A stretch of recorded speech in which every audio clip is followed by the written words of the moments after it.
Assalamu alaikum, wonderful viewers. You are watching Eco TV International, the People's Choice, with me, Rohia Tuture. And today, our special and wonderful guest is Omar Cisse, the president of the Gambia Transportation Union. He will introduce himself better shortly. But before that, you can kindly follow us on Facebook, TikTok, and Instagram. Sponsors are also invited. You can call on the various numbers on the screen to sponsor this program. Assalamu alaikum, Omar. Welcome to the show. Wa alaikum salam wa rahmatullahi wa barakatuh. Thank you so much, Ajarad Rohiyatu. Yes. It's a pleasure to receive you in my office. Okay. Thank you so much for this wonderful interview. Okay, you are welcome. But before we start the program, one thing I want to suggest is that you should change your surname to Ture. We invite you to join us now. Astaghfirullah. Don't say astaghfirullah. Astaghfirullah. We welcome you with open arms. Astaghfirullah. Bahnadan. Aramadon. Okay, can halatu. Okay, Subhanallah. Mane bayu. Comme ko legi do ci. Subhanallah. Emal fofu non rek. Ok, alors gis nañ ne tamit comme si mbiri transportation bi wax bi bari na fofu si trafic bi driver yi dem si apprentice yi ak commence ñu dee lifin passengers yi wax bi bari na si biir trafic bi léegi tey dañ ñëw pour ñu wax si challenges yi ak everything surrounding it. So mun nga ñëw wax right now the situation in Gambia Transportation Union fii. Jërëjëf Ajaratu Rohia kon noo ko waxee wax yi bari nañ. nu wax yi dinañ continuer di bari ndax transportation is the wheel of the economy. te lu fi yëngu lu ko yëngal moo ko bu doole. lu yëngu transportation moo ko yëngal. because soo seetee sur réew mi transportation moo ko yor. mooy monitoring three arms before aviation transportation, maritime, runway and road transport. Ba Gambia xaj na amuñ runway ba am nañ aviation am nañ maritime am na road transport. noonu Gambia tey the average of goods ak nit ñi si tali la ñoo doxee seen soxla.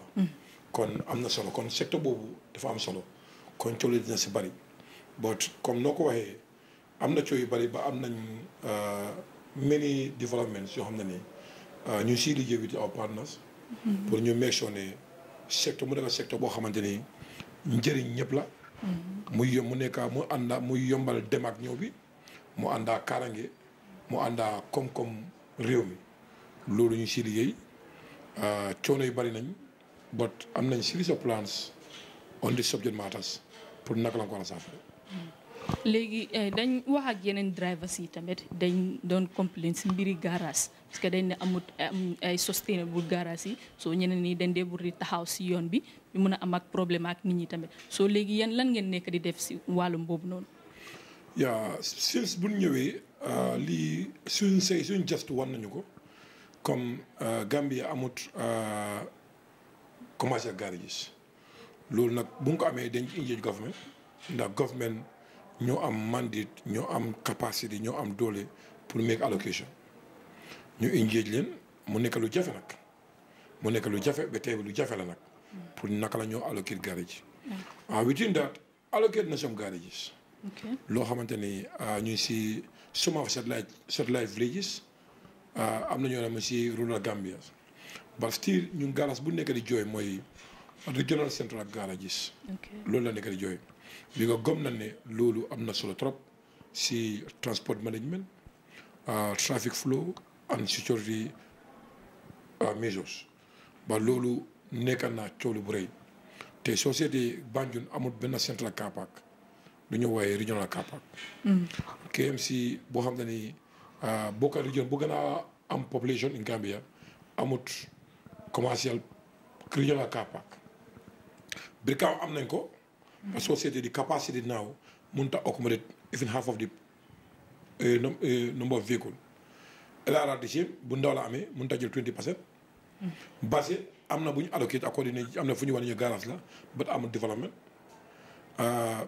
CRR NBR noonu NDR am na fu ñu jox but still dafa ni développement amut so lii indi na coono bu rëy si transport sector particularly drivers and the commuters so moo tax GTU mu ngi liggéey government naka la ko war a saafara moo tax in 2022 ñu amoon nationwide survey du nationwide ba dem nañu fu bari lu mel ni Greater Banjul area def nañ assessments within the communities within the regions fuñ foog ne mun naa nekk garage this is not only GTU but dañ ko def with government and councils am na fuñ ay mark as garage report bi Ministry of Transport provide na ko jox na ko Ministry of Lands so now Ministry of Lands with the physical planning councils lands and survey ñoo am mandate pour allocate ko donc lii is a requirement lu war a nekk la nekkoon ne lu ñoo ñaan la mandate government la pour alloquer des land for commercial garage si su ma fa jógee mandate council la pour ñu develop garage up to the standard. ok so si land yuñ allocate foofu noonu benn nekku fa boo xam ne comme li nga wax ne bii bo si place yi jàmbur la ngeen jël comme ngeen allocate ko pour mu nekk garage. non fu ñu allocate already officially government ñoo ko allocate. ok. ñu am na legal official document from the government with the skate plan on that particular areas. ok. am na fu ñu ay mag ba boobu ba léegi amuñ ko lu mel ni KMCN Banjul and other areas parce que am na fu ñu wan ñun feel na ne very good location la one of them ñu ne si mu si on the PPP wala one private company moo ko nekkal constructs ba am na boo xam ne ni ñu ne land bi council ñoo ko moom so ñun dina indi government on that naka la government di ko développé pour mu nekk loo xam ne ni mu nekk seen kapak fa basi so wasu am na kaw tamit ñu ngay wokk bi di Kuntaw ak so pour mu la alloqué benn but the challenge fu mu nekk currently for now is North Bank West mooy Barra tamit am na council fu ñu jënda esew ba dafa ne développement dafa ne construction ba bi lay amut and du mel ni LRR am na fu ñu wan council ñu ne ñu ngi koo fay opposite di ñu market ba bi léegi amuñ document finally comme council ñoo ko moom lu mel ni West Coast garage fu mu nekk ñun gëm na ne it's not a strategic location for now for such den sockets dañoo ko move around the Gambia College KMC muy Ali College bi tool yee fu mu nekk ak Banjul so lii place yi nag moom lu am solo yoo xam ne ni government war nañ ci mën a gaaw yi di council pour ñu make allocation pour suñ future development of this country. So aside from this allocation, what are some of the major challenges that the Gambia Transportation Union is facing?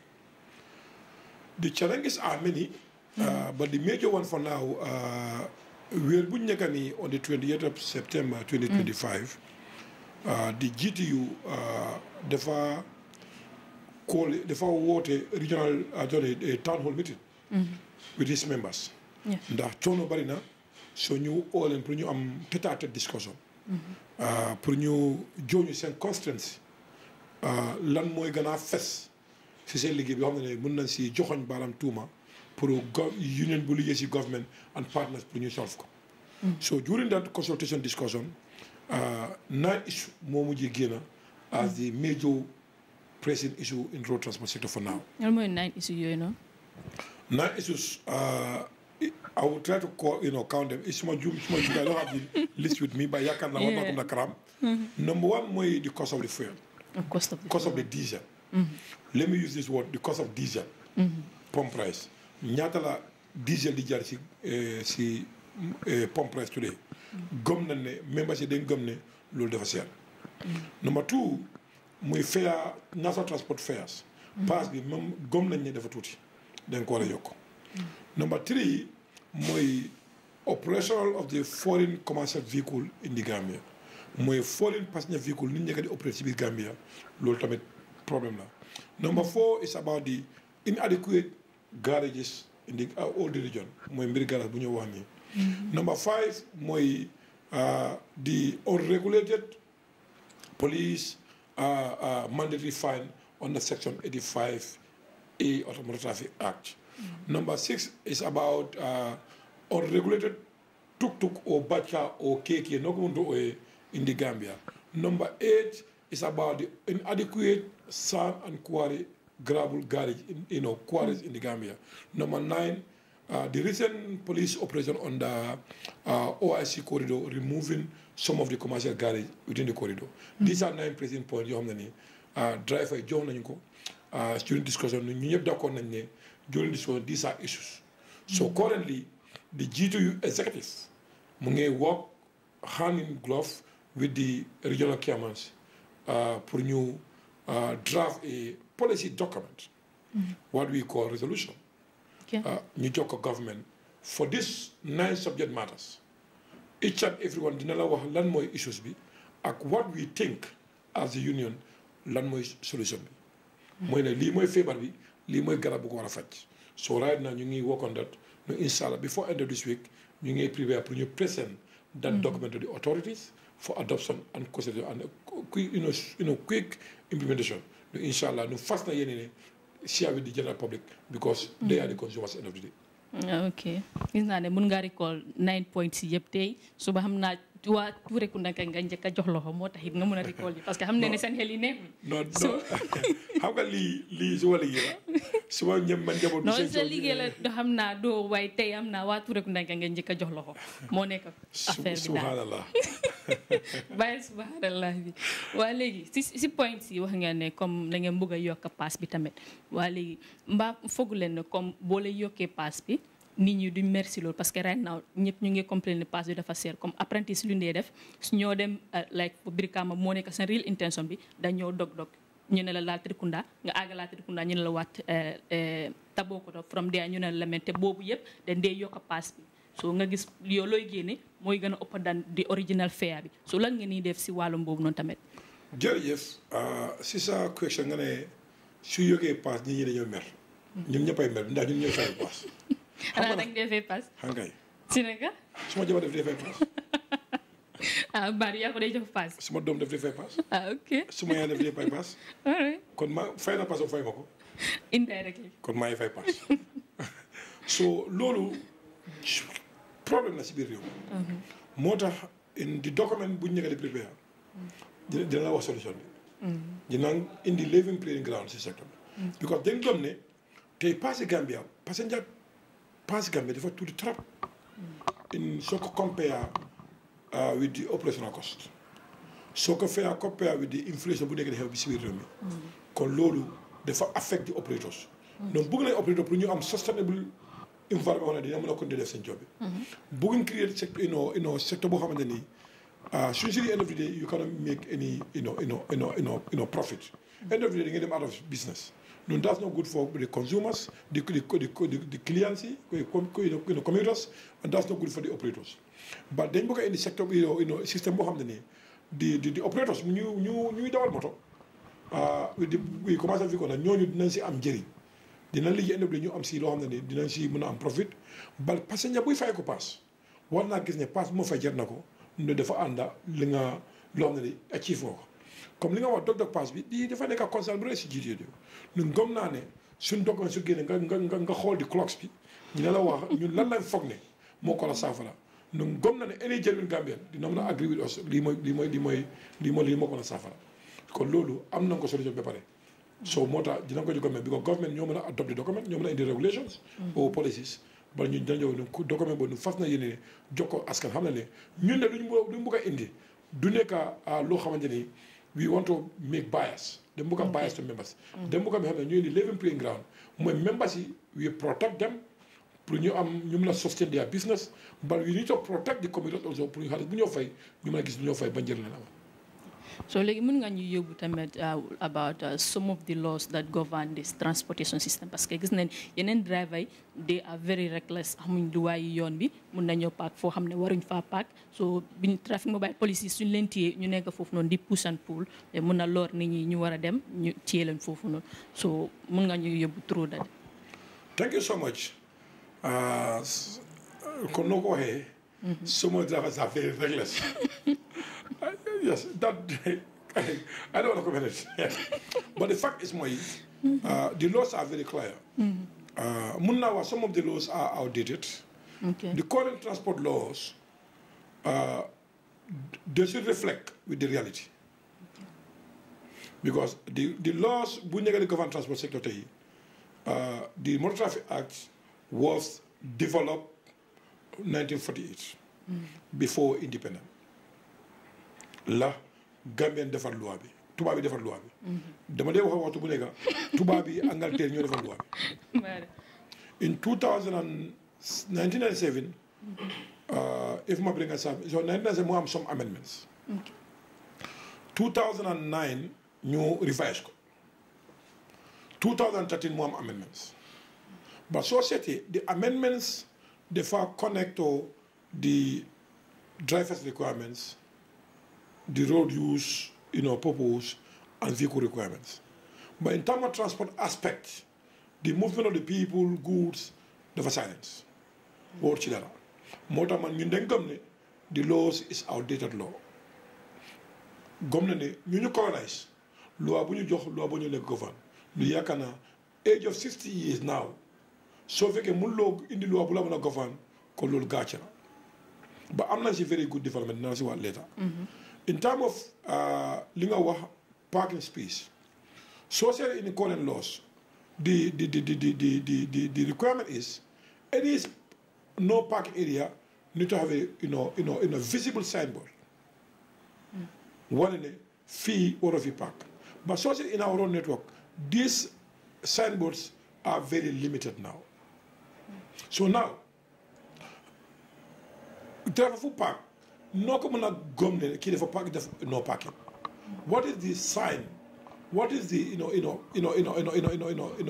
evidence one if you war a fi park and number two these are vehicles yoo xam ne dañoo daw fay road tax expect to go off road in terms of road infrastructure developments which area la government or council create for parking areas no moto yi fa ñu park ala kulli xale fu ñu tëdd ñu nelaw so sa kër nag soo ko sampee amoon lan fooy fanaan dina fanaan si flow bi de oo ñu fanaan si biir kon bu ñu doon jëfarlu yoon yi sooraawle wuñ moto yi xam ne day war a park so loolu moo indi that these congestions and li nga wax no parking issues but because government and councils or and NRA didn't prepare any designated parking lot for this vehicle kon that mean ne ñoo ne ala pour ñu park fu leen ne because moto nag xam nga ne ala kulli xaali fa mu park but mun nga maa wax ne waaye in the Gambia here fan lañ create for parking place soo fekkee ne bu nga ñoo Banjul you want to go to around let me say around Central Bank foo war a park moto yaa ngi fu lay pax boo ci foofu space boo nga dugg si donc it's wargal government and council la pour ñu create the parking primarily councils same money la pour ñu create a parking lot even some of them can be private in developed countries most of these parking lots are private you go back end of the day you pay something it's another business opportunity for individuals but this environment wasn't conducive dina jafe so for me I don't believe drive all the park because you don't create whether parking or no parking. No, that needs to be designed, proper design, so that people don't know where to park, not to park. But if it's not designed, giant do the movie Amrek. So lolu nak lolu mo indi pour nga implement lolu defay jafé.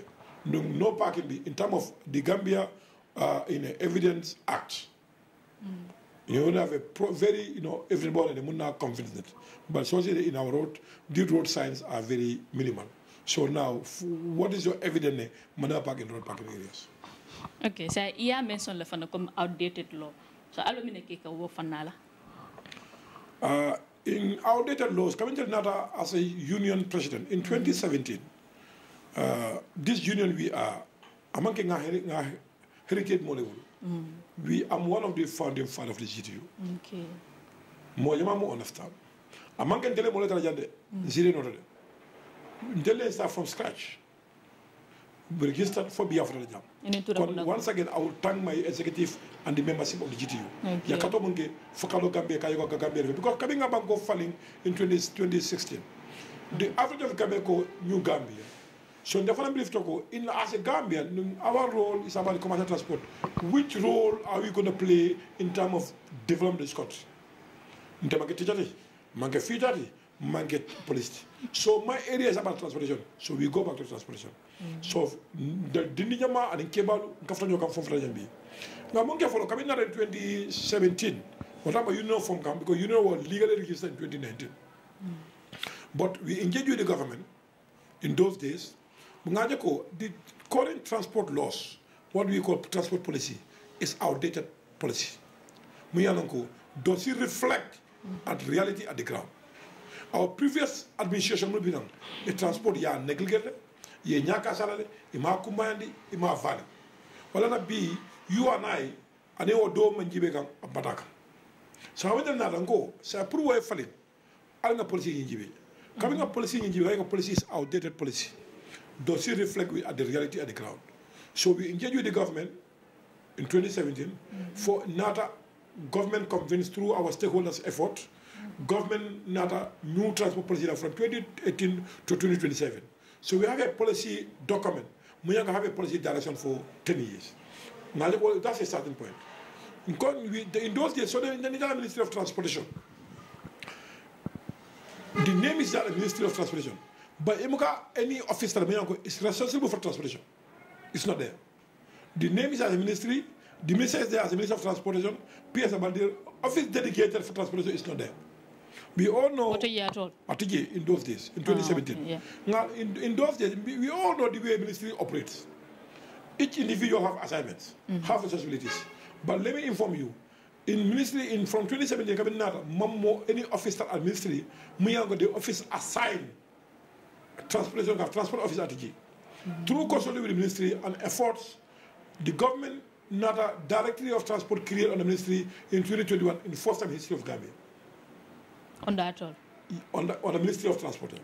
Through our Konga effort, yeah. In Gambia, another directory of transport on the ministry in this current regime in 2021, in the first time history of the Gambia.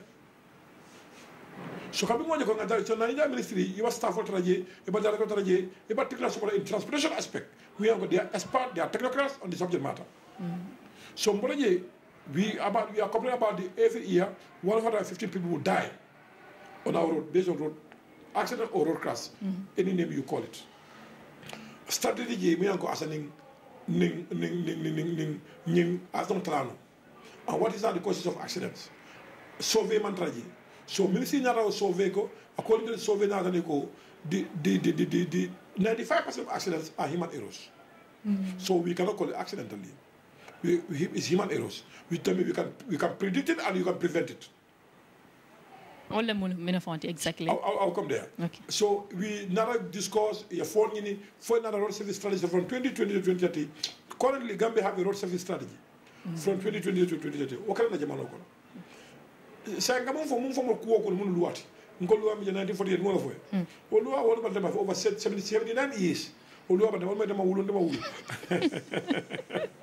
So now government engage o kuola for B government nada consultant hire, your more consult, they come with the draft law, Muyanko is already validated from external committee. Science, we have a draft new transport bill, road transport bill. Muyanko is reflected with our current reality. Okay. Muyanko, some of the points still I don't agree with my people. We have an observation.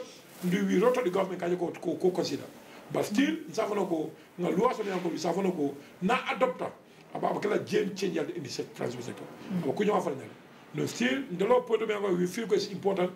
We engage the ministry, the number of engage for us assembly. Let's have laws, it's reflected with our economy, our environment, our social cultures. Those are very important points. And the one thing of Monaco, most of the laws in this country are not implemented because the laws are not, in effect with our economy, our environment, our social cultures. These are key things because but today, with all this, we have a new transport bill in Gambia, through our regime. Gambia, for example, Gambia, we are a foundation settler in transportation. Some take a block of a don't so okay. Including you. Okay. Say nu fanak nta paso la sero fol no ma essence sofa. Baden driver fana ni afo ikafol ko essence so certal wala problem wala naytol fanan ika paso ikake anyhow min diate ndefan kuno mbase ka lamen $25 singola jo yala certale nteya. So say fuel la carola al amana mala plan soti woto. You can't say that here. You for mom kuno. Yeah. The fuel price near GBB coming pass on fala in 2021. The committee that sit assessment okay. We have consulted almost 2 months. Nga kacha mamuna kinola to bring living playing ground because gas fuel is very important to our day-to-day operations. When safono gas fuel diesel car around 83% play into our operations. So other things coming like maintenance, essential good, you name them. Otama kama paso la in 2021, the liter of gas liter ba $52, 23 butut, almost liter bolt. B gas liter ba $85, 60 butut. 8 liter, $33, 37 butut la fala 8 liter. Liter dal ci tan saba anin saba anin bulu tan saba anin wala wala fala je $33 37 butut mina in percentage Allah fata around 63% 98 63.98% Allah fata wala so automatically we operation affect yena say maintenance cost be a double tal ngamon because we all know the cost of spare parts, routine maintenance, traffic congestions. Essential good la. These are people who drive for me and go. They have families. They are the people of their families. You must be able to, dingle be able to, bad man be able to. They tell you take care. You don't marshal be, marshal be. Marshal man go you minister you drive foot. Exactly. Minister come on drive for call Jolly so call So inflation for affect. So automatically, so I'm like, government like you know, Ningasoko, Nigina government sa gas in Talano. Nintana document in Kono. Document in Kono. We bring the recommendation, government like you know, as I reflect on the end users. But as far as it's not validated, I cannot publish it.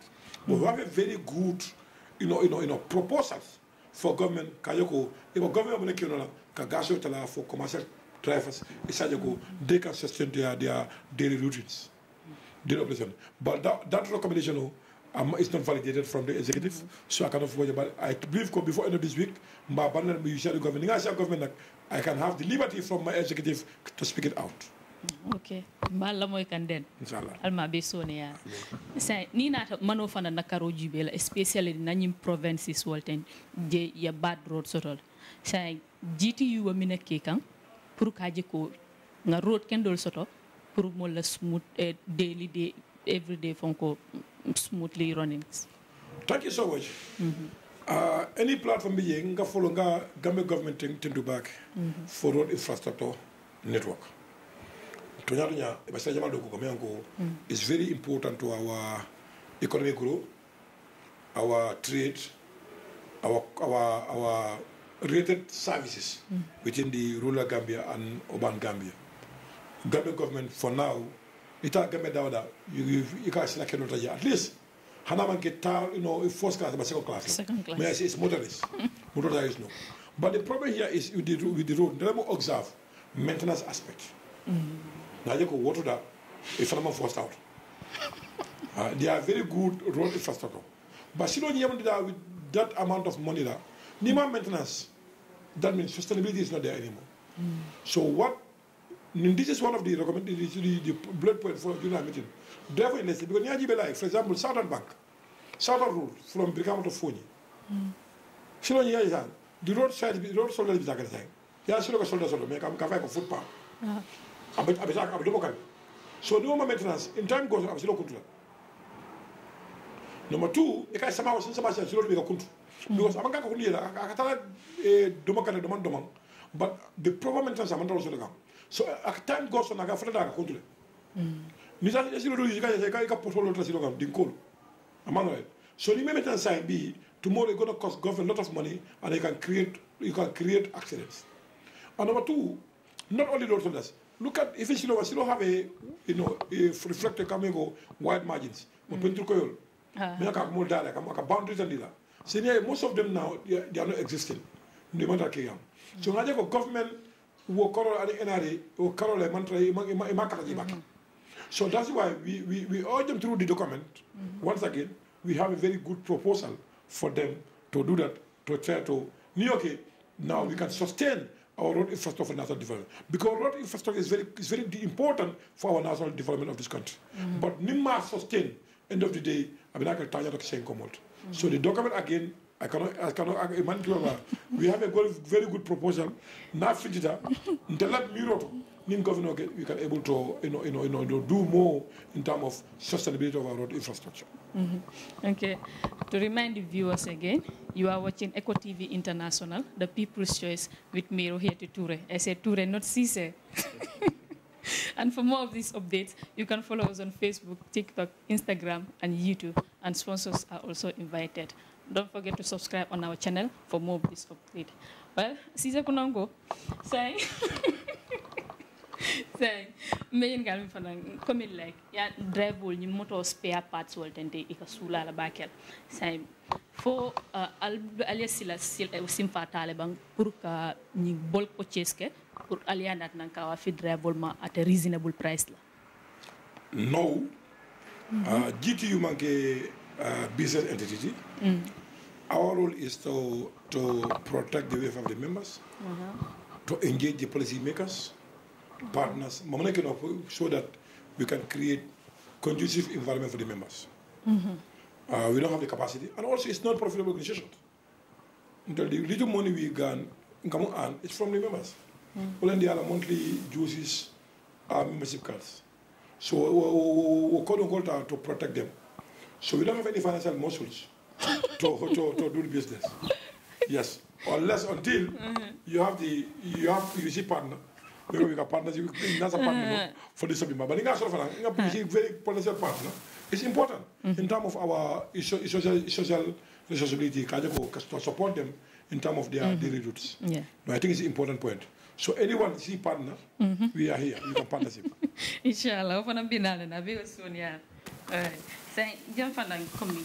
How are you working to ensure that all voices within the transport ecosystem ibe had coming drive vol kata apprentice ning women min yalong ibanin traffic kon mon ke kan comme ya fa nyame it's information it's very difficult to manage very difficult to manage but among because I'm from the sector for 25 years now because tell a professor mo drive it mo to burundom la me joti no alta ko la bi ngamon so nga so do wolto okay yes ay ngana ko la wol ko no ngana di mbaso wol ko no still are proud to be a driver.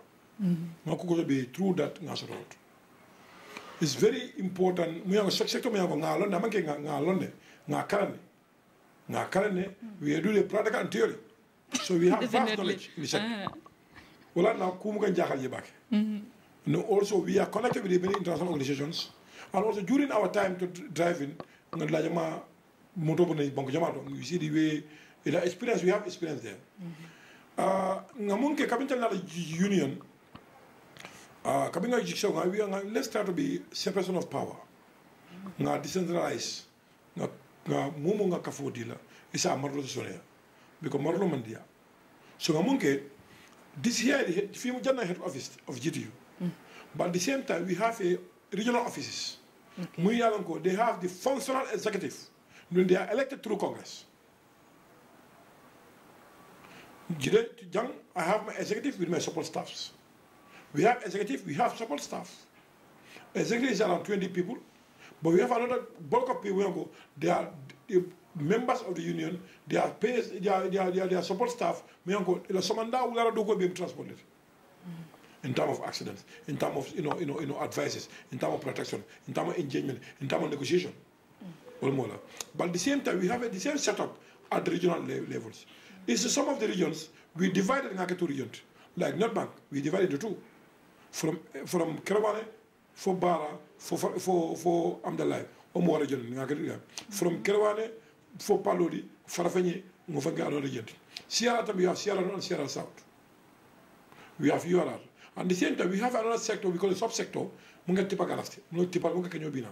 Almost as a sector. At the same time, we have the tourist taxes within us as another subsector. So in these areas, they have all their own executives. And at the same time, the most beautiful part, they are in control with their financial issues. GTU, any regions, you are in control of your financial, your operation. In terms of oversight, okay. But at the same time, and this sub garage also, they have their garage committees, and also they are in charge with their financial issues. So, but we want to guide them. Try to what can we do to formalize it? Because you have to more informal sector regulate, follow in a code because code fit not. Exactly. So, but to do that, we have voice. Okay. So, B, Nimku Karajam become jang in Brikama. We will call it become a Kiama. You may so work on it. So, not among Kuno, you will need advice. He will get back to we guided. Now that our physical, we go on there and join move. Bassa the same, URL the same, CRL the same, Gadugo get there. Each sector, Mole Mumata. So, drivers also know that setup. So, Nimko, they will force engage with their assembly garages, what we call garage management. No among Kunoji is beyond that they go to regional. No, they go to national. And also, executive level, you have a regional executive. Each month they sit and discuss about the national issues. Because the problem but each month these executives from the all these regionals and sub-regionals can see the issues. So most of the time, you know, national decision on that. So union can see how to implement it. Okay, saying isa fono moleno fananko juri la tenyo. What is the single most important thing komi lafta ming achieve la janning ila tenyo banaja? The most important thing I achieve in my tenure, when drivers have an employment certificate, have social security protections with the legal, region contract. In what sort of any driver, you are employed formally. Contract between the driver and the employer. Woman of dream it. Driver, you have a social protection. It's your legal right. Or driver, ala contract will clearly spell out what is his terms and reference on the contract. Love the same driver, the monetary color, monthly contribution in social security for your future retirement purpose and other incident. Love driver, every month I can contribute on the GRA on the PAYE revenue collection for national development. This is my biggest dream. Inshallah, what Allah Maria achieve. Inshallah, through our quality effort we can achieve it because it's a national development issue. Yeah, saying time of Jamfakan, say the final word di mola nimfanang ibabina dan la mansakundabul. Thank you so much. Mamundala mansakundabul konga fanyameng. This month, 28th September 2025, the members of GTU in a town hall meeting, we call it town hall meeting. In that meetings, we came with a resolution. I have 9 pressing issues identified as a problem for now. Right now, the executive of GTU, they are working on the document, work out the government as a policy document. So what we need from government to adopt it as a national policy, policy. Number 1, job creation. Number 2, security. Number 3, living playing ground. And number 4, protection of our economy. No, inshallah, document will be covered. So what the government does, these are the voice of the people on the ground. These are, you have to represent, you have more represent. So the more left than you are, the government role here is to make left. So this policy document is from the members. These experienced people, experts, technocrats in the different fields they are operating. So after government, the government adopt, I implement as a policy for the benefit of all. Finally, I saw the drivers and the transport workers. The GTU, General Transport Union, It's your organization. You own it. Your role is very important. Your support is very important. Your protection, your voice is very important. So I'm urging each and everyone, let's respect the rule of law. It's very important. Nothing you're not going to say,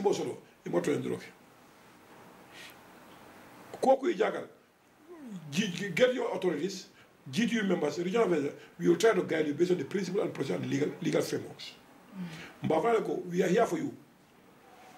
You guys attend the boss, attend the dogola. We will make sure that your voice, Allah voice, Allah based on the legal frameworks. Naja kuko negotiate, we will minje all stakeholders involved. Kaja ko to negotiate, you can get your goal. So GTU remain to be as a GTU.